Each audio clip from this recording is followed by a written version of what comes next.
My fellow Americans, I am about to sign into law the Civil Rights Act of 1964. It was 50 years ago that historic piece of legislation became part of the fabric of America. This week, Lyndon B. Johnson's legacy is being honored in Austin. Tonight, we're taking an in-depth look at how that act has rippled through history and hearing firsthand from those who lived through the change. Immigration reform is seen by some as a key civil rights issue for our time, and today's event brought together two people with different perspectives on the subject. We're talking one-on-one with both San Antonio Mayor Julian Castro and former Mississippi Governor Haley Barbour. And we'll hear from two other people from opposing political backgrounds who came together on the issue of same-sex marriage. Capitol Tonight starts right now.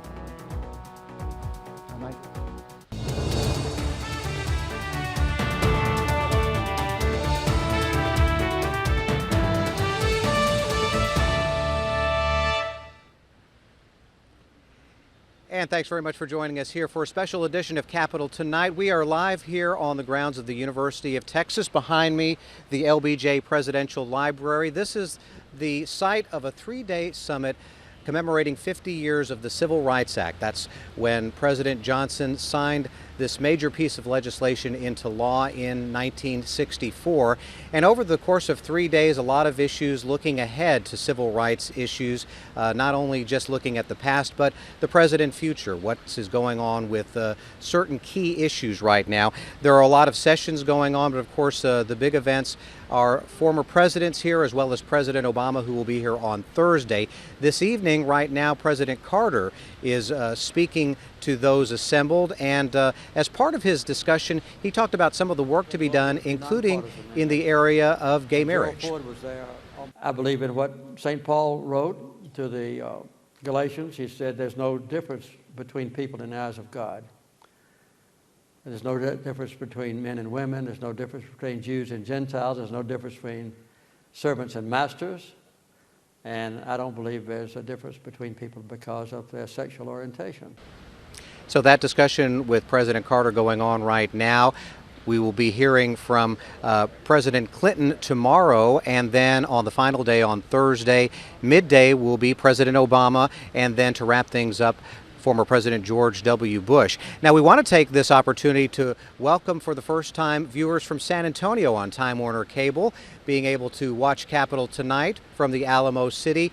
We will certainly talk about all sorts of issues that deal with state politics, and included was the mayor of San Antonio today, Julian Castro. He was part of one of the discussion groups dealing with immigration, and our Karina Kling caught up with him to get his take on where things stand right now. He rose to national fame during his 2012 speech at the Democratic National Convention, but here in Texas, we know him well as the mayor of San Antonio. And joining us now is Mayor Julian Castro. Thanks for being with us. Good to be with you. Well, good debate today on immigration. Talk a little bit about just kind of, do you see this as kind of the civil rights issue of our time as immigration, and looking towards what you were saying today?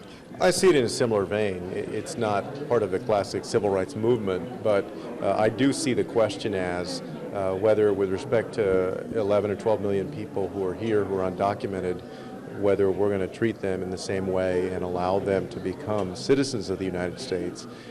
We're celebrating the legacy of Lyndon B. Johnson and everything that he did to move our country forward and to extend equal opportunity. My hope, for instance, is that the dreamers, children who were brought here through no fault of their own, who only know the United States as their home and now are seeking a higher education or to be able to go out into the working world, that they will have the opportunity, the same opportunity that other Americans have.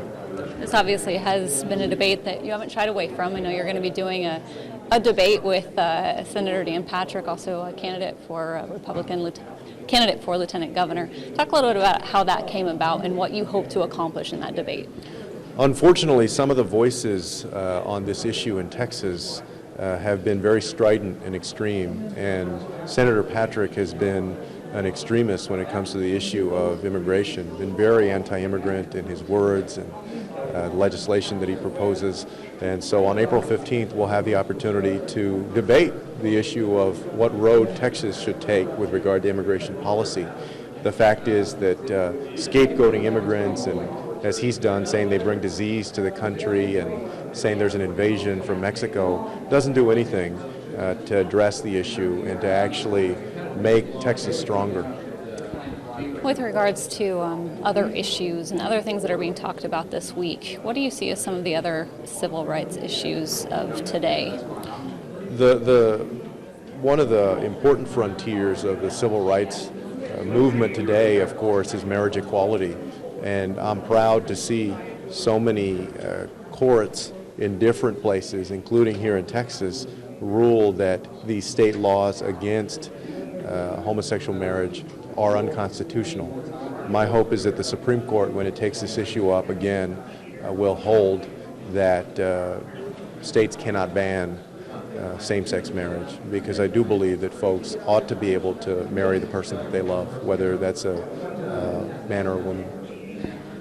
Speaking, particularly from the Latino community, but just your generation, how do you view the civil rights movements and having what you've gone through? I feel very grateful to the pioneers of the civil rights movement, to the presidents like LBJ, and also to Martin Luther King and Rosa Parks, and Cesar Chavez and others who propelled this nation to a place where I could enjoy opportunities in this generation that my grandmother never could have dreamed of, and my daughter will be able to enjoy opportunities because of the great work that was done by LBJ and so many folks in the civil rights movement. Progress? Absolutely, yeah. The America that we're growing up in today, if you're a person of color, is just light years away and much better and much fairer than the America that folks grew up in a couple of generations ago. And we have a lot of people of all different backgrounds and races to credit for that progress. While I have you here, I have to ask you about your future plans. Can you talk anything a little bit about where you're going, what you're doing next, if there's anything? Sure, I have a re-election in 2015, and that'll be my last re-election for a 2-year term. And so if the voters will have me, I'll serve until the middle of 2017 and then look around and see what's possible. So not going to tell us today maybe what's next. Well, and I honestly don't know. That's why, sure. Mayor Castro, thank you so much for being with us. Paul, back to you. All right, Karina, thanks very much, and thanks to Mayor Castro. Of course, he was joined on this panel by former Mississippi Governor Haley Barbour. He has been instrumental behind the scenes in pushing for the reform of immigration, and I had a chance to catch up with him to hear what he had to say. Former Mississippi Governor Haley Barbour here with us. And Governor, in your discussion today, people know that you're very much behind the scenes in trying to get immigration reform passed. Why is there such a reluctance, particularly on the House side, do you think? Well, I think there are about 3 issues that affect people in the country. And some of the House Republicans are concerned that their constituents worry that we're not going to get a secure border out of this, and they want to make sure this time in immigration reform, unlike 1986, that the country keeps the promise of having a secure border and appropriate visa enforcement. Secondly, some people have raised the question of cost. Is this going to cost a lot of money? Is it going to cost jobs? Is it going to cost the Treasury money? I think immigration reform done right will create more jobs, improve the American economy, and actually help the U.S. Treasury. It'll be a fiscal plus. The last thing is, let's be sure we don't reward people for breaking the law. And that's why I think the House bill will contain provisions that says you have to admit that you came here illegally. So you have to admit that you committed a crime, that you pay a fine, just like if you committed a different kind of crime, and be put on probation for a period of time. You can get those 3 issues solved, and virtually anybody in the country except the hardest-headed would say this is a plus for the country because we need immigration reform. We're in a global battle for capital and labor, and those 3 problems solved, most people before it. It was interesting the way you put it on the panel discussion today, that politicians, though, shouldn't just put their finger in the air and see which way the wind is blowing, that you should be what you're for, is what you said. Well, be for what you're for is the best piece of political advice I've ever given people. If you'll be for what you're for, people will learn to trust you. You also have to learn to tolerate people who disagree with you, because good people can disagree on lots of issues. But don't put your finger up in the wind, and particularly on this issue. This is an issue that's vitally important to America's economic future, for our ability to compete in the world, in the global marketplace, for our kids and grandkids to have the kind of economic opportunity that our parents and grandparents gave us. Final thing I'll ask you, I know that you and Condoleezza Rice and others on this task force to get this done have worked together. What has that task force meant in this process, do you think? The Bipartisan Policy Center task force, genuinely bipartisan, very active in the passage of the Senate bill. Our executive director has now gone over to become Speaker Boehner's immigration reform lead policy person in the House. We have been meeting for more than a year with people in the Senate and in the House to try to help them iron out issues, to find things that they need more research on, to try to help people come together on what's good policy. And so much of the conversation is about what's politics, what's good politics. My old boss Ronald Reagan used to say, good policy is good politics. And that's what Republicans need to remember here. We need to be for good policy, and that's immigration reform. Governor Barbour, thank you very much. We appreciate it.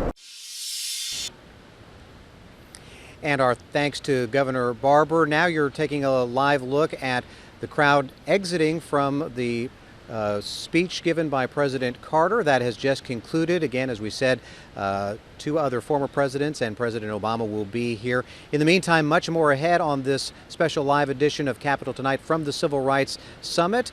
We will be hearing from the former Lieutenant Governor Ben Barnes about his days during civil rights movement in Texas. And as we head to the break, a little bit more from President Carter this evening. We don't much want to rock the boat, even though we disagree with what I've just described. So this is human rights abuse of the grossest character that needs to be addressed by every American, and we need to set an example for the rest of the world.